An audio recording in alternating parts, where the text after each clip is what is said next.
Hello साथियों, नमस्कार। मैं आकाश पांडे अवध स्टडी पॉइंट में। साथियों, आप सबका स्वागत है। साथियों, यह करंट अफेयर्स का पोस्टमार्टम सीरीज है। जैसा कि आप सब जानते हैं, आज 29 दिसंबर 2022 है। साथियों, रोज़ सुबह 5 बजे यह सीरीज हम लेकर के आपके सामने उपस्थित हो जाते हैं। तो साथियों, देर न करते हुए हम आगे बढ़ते हैं। माँ सरस्वती को प्रणाम करते हैं, क्योंकि मैं अपने हर सेशन में कहता हूँ, हमारी आपकी मेहनत और माँ सरस्वती के आशीर्वाद से ही सफलता सुनिश्चित होगी। एक ना एक दिन अपने लक्ष्य तक अवश्य पहुँचेंगे। शिक्षा। साथियों, शिक्षा सबसे शक्तिशाली हथियार है जिसे आप दुनिया को बदलने के लिए उपयोग कर सकते हैं। इसी प्रकार डॉक्टर भीमराव अंबेडकर ने भी एक शब्द बोला था, एक वाक्य बोला था। उन्होंने कहा था शिक्षा पर कि शिक्षा उस शेरनी का दूध है जिसने पिया उसी ने गुर्राया, जिसने पिया उसी ने गुर्राया। ठीक, तो साथियों, इसका ध्यान रखिए कि अगर आप भी शिक्षा का वह दूध पी लेंगे भाई साहब, तो एकदम आप भी गुर्रा की ही बात करेंगे। आपके अंदर इतना आत्मविश्वास आ जाएगा, तभी आप गुर्रा पाएंगे। एक शेर तभी गुर्राता है, कब गुर्राता है? जब उसको आत्मविश्वास होता है कि हम अपने सामने वाले का शिकार करने के लिए सक्षम हैं। ठीक, तभी अंदर की आत्मा की आवाज़ और आत्मविश्वास से वो आवाज़ निकलती है। साथियों, तो शिक्षा उस शेरनी का दूध है जिसने पिया उसी ने गुर्राया। ठीक, दुनिया आपके कदमों में होगी। चलिए आगे चलते हैं साथियों। क्वेश्चन नंबर 1 आपके सामने है।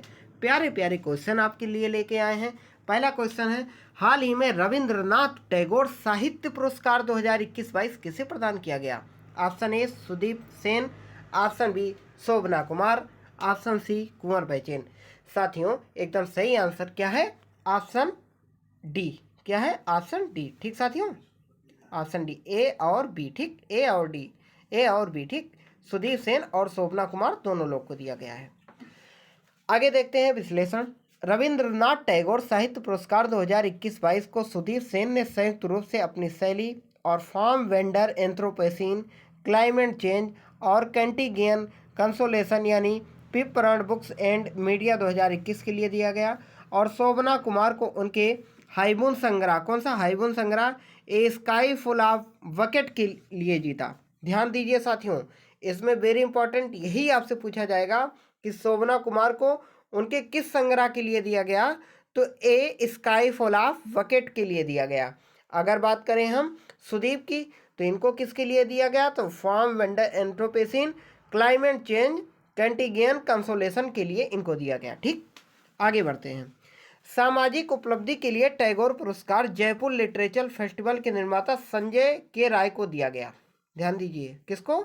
संजय के राय को। ठीक, रविंद्रनाथ टैगोर साहित्य पुरस्कार के बारे में एक नज़र देखते हैं। तो रविंद्रनाथ टैगोर साहित्य पुरस्कार की स्थापना 2018 में की गई। ठीक, साहित्य और सामाजिक उपलब्धियों को वार्षिक रूप से मान्यता देने के लिए की गई थी। ठीक साथियों, आगे चलते हैं। क्वेश्चन नंबर 2 आपके सामने है, हाल ही में कहां पर पहला अंतर्राष्ट्रीय समुद्र तट महोत्सव का आयोजन किया गया? बताइए भैया, ऐसा कौन सा है महोत्सव?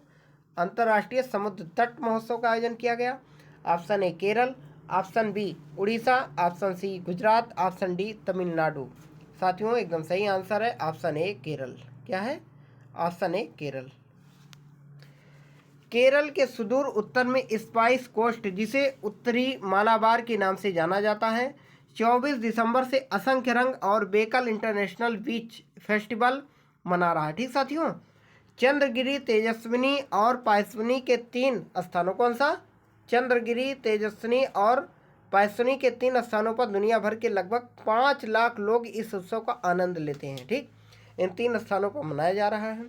बेकल इंटरनेशनल बीच फेस्टिवल की बात करें तो यह बेकल रिसोर्ट्स डेवलपमेंट कॉरपोरेशन BRDC द्वारा जिला पर्यटन संवर्धन ठीक परिषद, कुटुंब श्री असमी हॉलीडेज और जिले में स्थानीय स्वास्थ्य सरकारी निकाय के सहयोग से आयोजित किया जा रहा है। ये इतना इम्पोर्टेंट आपके लिए नहीं है साथियों, क्योंकि आप ये वनडे एग्जाम के लिए नहीं है। ठीक, अगर बात करें तो जैसे आप इसमें याद कर लीजिए कहाँ पे किया जा रहा है पहली बार, तो यह केरल में किया जा रहा है। 3 स्थानों का नाम चंद्रगिरी, तेजस्विनी और पायस्विनी, इसको याद कर लीजिए। ठीक, 24 दिसंबर को मनाया जा रहा है। बेकल इंटरनेशनल बीच फेस्टिवल मना रहा है, इसका ध्यान दीजिए। ठीक, 3 चीज़, नहीं आप बोरियत महसूस करेंगे। राजधानी की बात करें तो तिरुवनंतपुरम है। गवर्नर आरिफ मोहम्मद खान है। केरल की भाषा मलयालम है। मुख्यमंत्री पिनाराई विजयन है। ठीक, क्वेश्चन नंबर 3, हाल ही में RBI ने 3 साल के लिए सूर्योदय, कौन सा? सूर्योदय बैंक के प्रमुख के रूप में किसे नियुक्त किया? Option A Dinesh Kumar Khara, option B Bhaskar Babu Ramachandran, option C Rakesh Sharma, option D Rajeev Chadha. साथियों एकदम सही आंसर क्या है इसका बताइए? इसका नाम है बस्कर बाबू। ठीक, इनका नाम है बस्कर बाबू रामचंद्रन। ऑप्शन बी एकदम सही आंसर है। आगे चलते हैं। भारतीय रिजर्व बैंक ने 23 जनवरी कब 23 जनवरी 2023 को से 3 साल के लिए सूर्योदय लघु वित्त बैंक के एमडी और सीईओ के रूप में बस्कर बाबू रामचंद्रन की फिर से नियुक्ति को मंजूरी दे दी है। सूर्योदय लघु वित्त बैंक सूर्योदय एसएफबी एक अनुसूचित वाणिज्यिक बैंक है साथियों। बैंक को मूल रूप से 2008 में चेन्नई में सूर्योदय माइक्रो फाइनेंस प्राइवेट लिमिटेड के रूप में शामिल किया गया था। बाद में 2015 में सूर्योदय माइक्रो फाइनेंस लिमिटेड के रूप में एक सार्वजनिक लिमिटेड कंपनी में परिवर्तित भी किया गया था। तो आप याद कर लीजिए साथियों, किसमें किसको नियुक्त किया गया? तो भास्कर बाबू रामचंद्रन को किया गया। ठीक, 23 जनवरी 2023 से 3 साल के लिए सूर्योदय लघु वित्त के लिए एमडी और सीईओ के रूप में इनको नामित किया गया। किसके द्वारा? आरबीआई के द्वारा। क्वेश्चन नंबर 4 है आपके सामने। हाल ही में लोकायुक्त विधेयक, वेरी इंपॉर्टेंट क्वेश्चन, आने वाले एग्जाम में पूछा जाएगा। हाल ही में लोकायुक्त विधेयक पारित करने वाला देश का पहला राज्य कौन बन गया है? Option A Maharashtra, option B Uttar Pradesh, option C Punjab, option D Uttarakhand. साथियों एकदम सही आंसर है ऑप्शन ए महाराष्ट्र। ठीक, आगे बात करें तो महाराष्ट्र विधानसभा ने 28 कब दिसंबर को यानी कल लोकायुक्त विधेयक 2022 पारित किया है, जो मुख्यमंत्री और मंत्रिपरिषद को भ्रष्टाचार विरोधी लोकपाल के दायरे में लाता है। इसके विरुद्ध अगर भाई साहब कोई भी भ्रष्टाचार करेगा, चाहे वो मुख्यमंत्री हो चाहे वह मंत्री हो, सब इसके दायरे में आ जाएंगे। ऐसा करने वाला यह देश का पहला राज्य बन गया है। कैबिनेट मंत्री दीपक केसरकर ने विधेयक पेश किया, ये भी ध्यान दे दीजिए। कैबिनेट मंत्री दीपक केसरकर ने विधेयक पेश किया जो भ्रष्टाचार विरोधी लोकपाल के दायरे में मुख्यमंत्री और कैबिनेट को लाने का प्रयास करता है। लोकायुक्त में एक अध्यक्ष होगा साथियों, जो उच्च न्यायालय का वर्तमान या पूर्व मुख्य न्यायाधीश होगा। इसके अलावा सुप्रीम कोर्ट या बॉम्बे हाई कोर्ट के जज होंगे।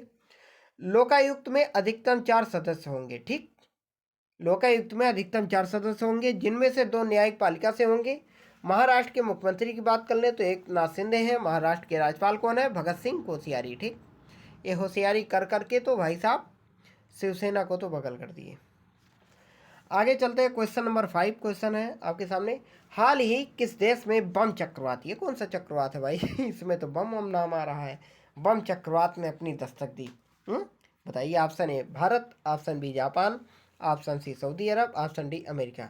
भाई साहब ये बम वाला चक्रवात भी बनने लगा। हाँ एकदम सही पकड़े आप, ऑप्शन डी अमेरिका ने बनाना शुरू कर दिया है। हाल ही में एक शक्तिशाली बम चक्रवात संयुक्त राज्य अमेरिका से टकराया है, जिससे कम से कम 200 मिलियन लोग प्रभावित हुए हैं। कम से कम 64 लोगों की मृत्यु हो चुकी है। आपको जानना जरूरी है बम चक्रवात कहाँ का है, कैसे है। आप पीसीएस की तैयारी कर रहे हैं साथियों, तो आपको ये निश्चित कभी ना कभी क्वेश्चन इंटरनेशनल रिलेशन से या क्वेश्चन पूछा जा सकता है। ठीक है, आगे बात करें तो बम चक्रवात का उपयोग मौसम विज्ञानियों द्वारा एक मध्य अक्षांश चक्रवात को निरूपित करने के लिए किया जाता है, जो तेजी से तिरवा होता है। यह एक विशाल सर्दियों का तूफान है जो तट से टकराता है और तेज हवाएं बर्फ और ठीक बर्फ को लाता है। इसमें तेजी से घटते दबाव और अत्यधिक ठंड का संयोजन होता है। यह विशेष तूफान पूर्वी तट पर अब तक देखा गया सबसे विस्फोटक है।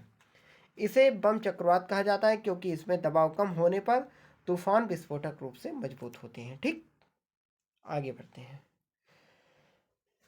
Question number 6। हाल ही में राष्ट्रपति ने श्री शैलम मंदिर, कौन सा मंदिर? श्री शैलम मंदिर। कौन सा? श्री शैलम मंदिर। ठीक साथियों, श्री शैलम मंदिर कौन सा मंदिर है? श्री शैलम मंदिर विकास परियोजना और एक पर्यटन सुविधा केंद्र का उद्घाटन किया। तो साथियों आपको यह बताना है ये श्री शैलम मंदिर स्थित कहाँ है, किस राज्य में है, क्योंकि भारत की राष्ट्रपति उद्घाटन कर रही हैं तो स्वाभाविक बात है कि क्वेश्चन पूछा जा सकता है। Option A Andhra Pradesh, option B Orissa, option C Kerala, option D Karnataka. साथियों इसका सही आंसर क्या है? Option A Andhra Pradesh. ठीक, क्या है? Option A Andhra Pradesh. ठीक, राष्ट्रपति द्रौपदी मुर्मू ने 27 दिसंबर को आंध्र प्रदेश के श्री शैलम मंदिर में तीर्थ यात्रा, कायाकल्प और आध्यात्मिक संवर्धन अभियान प्रसाद योजना के तहत श्री शैलम मंदिर विकास परियोजना और एक पर्यटन सुविधा केंद्र का उद्घाटन किया।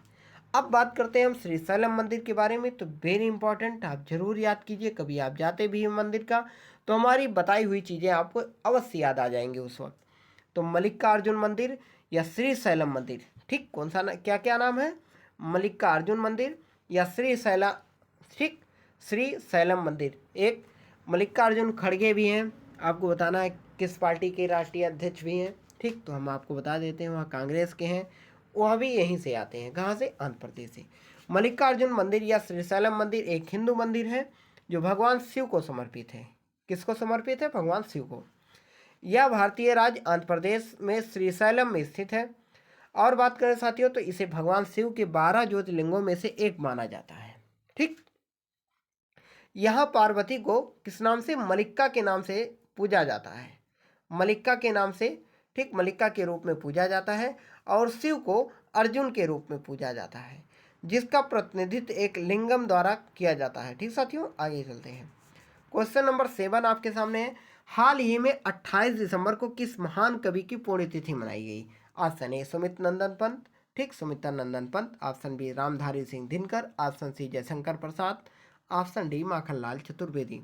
साथियों एकदम सही आंसर है, ठीक, ऑप्शन ए सुमित्रा नंदन पंत। 28 दिसंबर को हिंदी साहित्य जगत के महान व्यक्तित्व और कवि सुमित्रा नंदन पंत की पुण्यतिथि मनाई गई। यह छायावाद के स्तंभों में से एक थे। अगर पूछ ले किस, ठीक, तो यह छायावादी कवि थे, ध्यान दीजिए। इनके बचपन का नाम क्या था? तो गोसाई दत्त था, यह भी याद कर लीजिए, पूछा जा सकता है। 1960 में कला और बूढ़ा चांद काव्य संग्रह, कौन सा? कला और बूढ़ा चांद काव्य संग्रह है तो उन्हें साहित्य अकादमी पुरस्कार दिया गया। इसमें से क्वेश्चन अवश्य पूछे जाते हैं साथियों, याद कर लीजिए।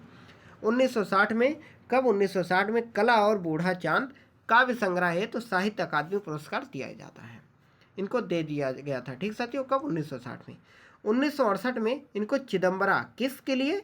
चिदम्बरा काव्य संग्रह के लिए ज्ञानपीठ पुरस्कार। साहित्य अकादमी किसके लिए? कला और बूढ़ा चांद काव्य संग्रह के लिए 1960 में दिया गया। ठीक 8 साल बाद इनको चिदम्बरा काव्य संग्रह के लिए ज्ञानपीठ पुरस्कार भी दिया गया, ठीक। काव्य इनकी कृतियाँ देख लेते हैं। ग्रंथि, गुंजन, ग्राम्या, युगांत, स्वर्ण किरण, स्वर्णधूलि, कला और बूढ़ा चांद, लोकयातन, ठीक, लोकायत्न, चिदम्बरा, ठीक, सत्यकाम आदि, ये इनकी कृतियां हैं, इसको याद कर लीजिए पीडीएफ में करके। क्वेश्चन नंबर 8, हाल ही में किसके द्वारा प्रशासन गांव की ओर 2022 अभियान की शुरुआत की गई? Option Jitendra Singh, option B Amit Shah, option C Nitin Gadkari, option D Maneka Gandhi. साथियों एकदम सही आंसर है ऑप्शन ए जितेंद्र सिंह, ठीक। हाल ही में केंद्रीय मंत्री डॉक्टर जितेंद्र सिंह ने दूसरे राष्ट्रपति अभियान प्रशासन गांव की ओर 2022 की शुरुआत की। इसे 25 दिसंबर 2022 तक कार्य सुशासन सप्ताह के दौरान मनाया गया। इस अभियान में 36 राज्यों के कलेक्टर और केंद्रीय, साथियों ये सितंबर है, इसको काट दीजिए, ये दिसंबर है, ठीक, ये दिसंबर है। इस अभियान में 36 राज्यों के कलेक्टर और केंद्रीय मंत्रालय विभाग के वरिष्ठ अधिकारियों ने भाग लिया। इस अभियान का उद्देश्य की बात कर लें तो लोक शिकायत निवारण और सेवा वितरण में सुधार करना, ठीक, जमीनी स्तर पर शासन से जुड़ी सर्वोत्तम प्रथाओं को प्रदर्शित करना और उन्हें दोहराना। क्वेश्चन नंबर 9 साथियों, हाल ही में कांग्रेस ने अपना कौन सा स्थापना दिवस मनाया? Option A 134, option B 135, option C 137, option D 138। साथियों एकदम सही आंसर है 138वां अपना स्थापना दिवस मना रहा है। कौन? कांग्रेस, भारतीय राष्ट्रीय कांग्रेस। भारतीय राष्ट्रीय कांग्रेस, जिसे हम सब आमतौर पर कांग्रेस पार्टी नाम से जानते हैं, हाथ वाला पंजा इसका चुनाव चिन्ह है। देश का एक प्रमुख राजनीतिक दल है। राहुल गांधी जी इस समय भारत जोड़ो अभियान में लगे हुए हैं, ठीक है, जैसा कि आप सब जानते हैं, उन्हीं के पार्टी के हैं। 28 दिसंबर को ही राष्ट्रीय अध्यक्ष पार्टी की बात करें तो कौन है? मल्लिकार्जुन खड़गे जी हैं, ठीक। 28 दिसंबर को ही अपना 138वां स्थापना दिवस अपना रहा है। भाई साहब ये कल मना लिया। स्थापना 1885 में हुई थी। डॉक्टर ह्यूम इसके पहले क्या थे? संस्थापक थे, ठीक।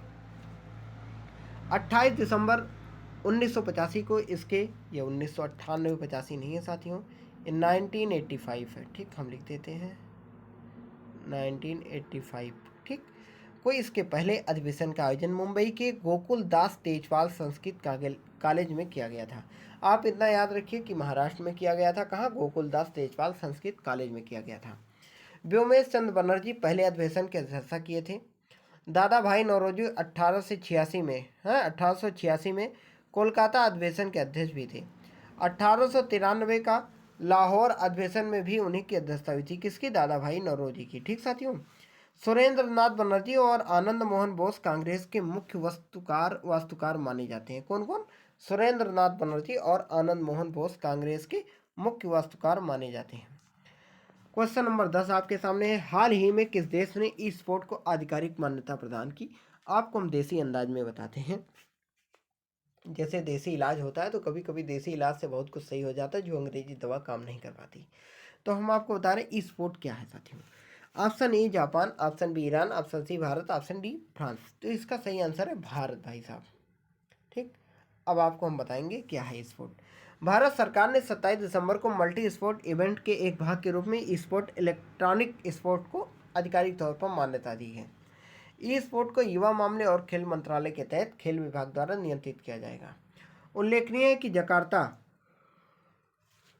कौन सा? जकार्ता एशियाई खेलों 2018 में प्रदर्शन खेल के रूप में ई स्पोर्ट को शामिल किए जाने के बाद यह काफ़ी चर्चा में रहा। अंतर्राष्ट्रीय ओलंपिक समिति भी ई स्पोर्ट को बढ़ावा दे रही है और इस कायदा में जून 2023 में सिंगापुर में पहला ओलंपिक की स्पोर्ट वीक भी मनाया जाएगा। ठीक, कहाँ? सिंगापुर में। अब हम आपको बताते हैं कि ये स्पोर्ट क्या है। जैसे आप पबजी खेलते हैं, आप इलेक्ट्रिक व्हीकल टीवी जो रिमोट कंट्रोल से ड्राइविंग सीखा जाता है। ठीक, स्क्रीन पे आपके सामने होते बच्चे खेलते हैं। ठीक है, बड़े बड़े मेलों में भी लगाए जाते हैं। आप पबजी खेलते, जितने भी स्क्रीनिंग गेम आते हैं साथियों, उसमें से कुछ चुनिंदे गेमों को रखा जाएगा इस कैटेगरी में, और उसको कंट्रोल कौन करेगा? हमारा खेल युवा मंत्रालय करेगा। ठीक, जैसे पबजी, भाई साहब पबजी वाले तो खुश हो जाओ एकदम कि नमाल आपकी तो खेल को तो राष्ट्रीय मान्यता मिलने वाली है जल्द से जल्द। तो पबजी खेलते रहो। ठीक है, आपको जो इसमें कुछ होता हमको तो नहीं मालूम साथियों। इसमें चिकन पार्टी पता नहीं कौन कौन सी पार्टी होती है, तो उसके लिए तैयार हो जाइए आप लोग। ठीक, तो बहुत अच्छा मौका मिला है आपको, तो उसमें भी आप अच्छा कैरियर बना सकते हैं। तो हाल ही किस राज्य में, अब आगे बताते हैं कल का फ्रेंड, हाल ही किस राज्य में लोसर पर्व मनाया गया साथियों? Option A Srinagar, option B Ladakh, option C Assam, option D Manipur. तो इसका सही आंसर क्या है बताइए? कल का फ्रेंड था साथियों, कहाँ मनाया जाता? लद्दाख। ठीक, ऑप्शन बी। अब आगे बात करें तो हाल ही में किसे रेलवे बोर्ड का अध्यक्ष नियुक्त किया गया? इसे कहाँ उत्तर देना है? कमेंट बॉक्स में। ठीक, कमेंट बॉक्स में देना है साथियों, कमेंट बॉक्स में आपको नीचे देना है। ठीक, इसका ध्यान दीजिए। तो साथियों, आपको यह वीडियो कैसा लगा? हमें आशा है कि आपको अच्छा ही लगा होगा। और एक बात बताते चलें, आपको इसी कमेंट बॉक्स के नीचे आपको टेलीग्राम का लिंक भी मिल जाएगा, जिस पे जाके आपको PDF आप प्राप्त कर सकते हैं। ठीक साथियों, इसका ध्यान दीजिए। और आपको बता दें साथियों, बड़ी मेहनत से बनाता हूँ वीडियो, आपके लिए बनाता हूँ, वेरी इंपॉर्टेंट क्वेश्चन लेके आता हूँ। मैं यह भी कहता हूँ कि आप इसे तुलनात्मक परीक्षण भी कर सकते हैं। ठीक, आप देख लीजिए, क्वेश्चन मस्त मस्त रहते हैं एकदम, जो आने वाले एग्जाम में पूछे जाएंगे। अगर आप पढ़ते हैं तो आप कहीं इधर उधर मत जाइए साथियों। आपको यह पूरा भरोसा देता हूँ कि एक भी क्वेश्चन इधर से उधर नहीं होगा। सारे क्वेश्चन आपको आपके एग्जाम में मिलेंगे, बस यहीं पे लगे रहिए साथियों, अवध स्टडी पॉइंट चैनल के साथ। ठीक, तो साथियों कल फिर होंगी मुलाकात, तब तक के लिए जय हिंद जय भारत। और वीडियो को शेयर करते रहिए, अपने दोस्तों का भी थोड़ा कल्याण कर दीजिए।